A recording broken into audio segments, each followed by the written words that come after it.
Yeah, so there are some noises that are just there that we didn't create, but then there are some noises that we deliberately create, that we bring into our world on purpose. Why do we do this? Why do you do it? Why? Tell me why I do it.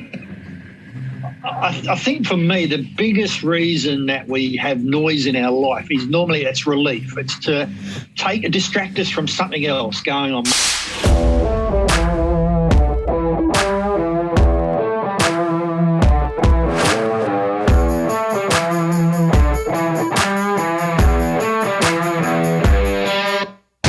Hi, Chris here. Welcome.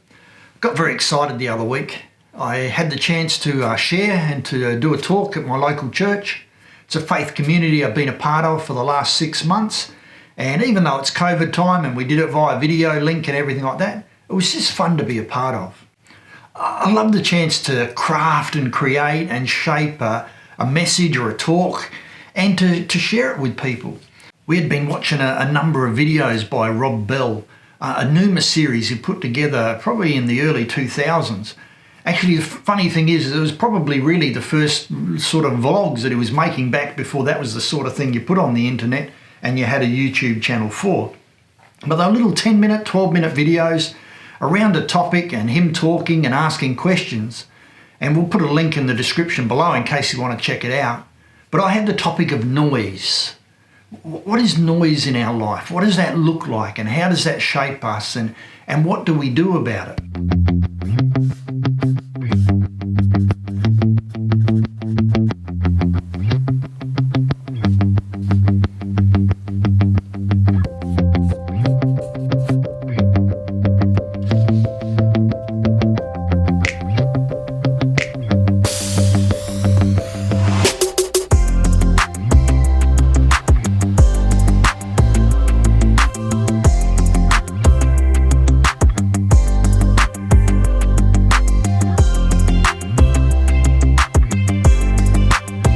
Noise for us today is really all wrapped up in one thing, which is our mobile phone. Now, I'm not going to bag them and say we shouldn't have them or anything like that, because they're a wonderful tool and technology and great thing to use. But as I was reflecting, and I realised that everything we used to do on individual devices, we now do on our phones and use it to make a telephone call. That used to be something in the hallway that you went and you picked up and you dialed. It's a TV that we can watch things on, and again, we used to do that on TV. We had a gaming console. Nowadays you can play your games on your phone.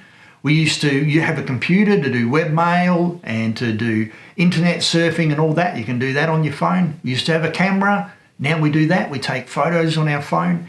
And then add to that the millions and millions of apps and resources. You know, I can tell you all about how to eat, how to get a recipe, which we had books for. You can read on it. And our phone has everything in our whole lives almost wrapped up in it. But the trouble with a phone sometimes is it can be a noise device. It's that device that's just constantly putting information in front of us, constantly downloading something, and it's more and more and more, and it becomes so noisy. Well, as soon as you have a quiet moment where suddenly nothing's happening, it's the first thing you reach for. When it beeps, you grab it, and suddenly it becomes this device that can just dominate our time. Over this COVID period, it's probably the first time I've given this chance for a minute, 2 minutes, 3 minutes to focus back on God and just sit for almost 6 months now. Is every from Monday to Friday get up? Are you somebody who can sit in a place of silence? How is silence of silence?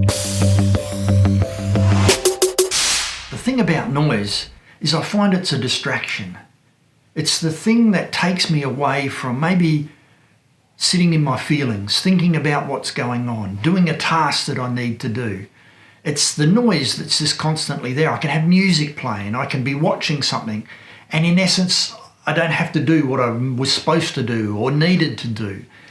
And often also it's the distraction that drowns out maybe the pain, the disappointment, the anger, the frustration, a difficulty. And in essence, what I can do is use that bit of noise to stop me looking at and connecting with and feeling those things that are going on in my life. The other thing about noise is it just stops me hearing from God. To sit in the silence and listen to our hearts, listen to our spirits, even listen for God to speak is such a challenge. And the reason I find that is because there's so much noise that I've, in essence, almost tuned out and can't hear it anymore. So for me, the challenge this week, and as I did my talk, was to connect with that and for myself start to put some of those things in practice so that I can sit in silence and use that to connect a bit more with myself, but also maybe let God speak into my life and say something different and something new, or even just remind me a little bit about who He is and what He thinks about me.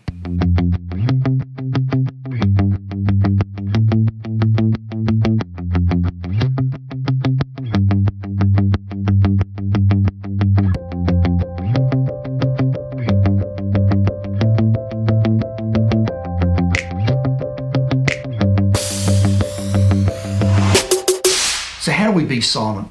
Sometimes it just means we put the phone down or we put it on silent, we take all the buzzers and alerts off, and we just take a moment to sit. Maybe you take a few moments to breathe, just to listen to your breath in and out, in and out. And then also it's just that chance to listen to our spirits, listen to our hearts, feel what's going on. So often we want to push our feelings down, but if we let them come up and let them bubble up, we get a chance to interact with them and see how they're affecting us, maybe why they're affecting us, and look at what's behind them. We also, in those moments, give a chance for God to talk. In Psalms, it reminds us, it says, "Be still and know." Be still and know. The word still there it's almost like a command to stop, to take that moment, to be definite and direct about it. And in those moments, in the silence, we can suddenly begin to know ourselves and maybe even know a bit more about God. I know the noise helps to drown out everything that's going on in this COVID crazy world, but I think we need the silence. We need to get in and have a little look at what's going on inside. And maybe we'll find some encouragement and help for this time in those moments. So let's not drown ourselves in noise this week. Let's just take a moment or two and be silent. Listen to our hearts. Listen to God. And you never know what you may hear or what you may discover. Thanks so much for watching, and I'll catch you next time.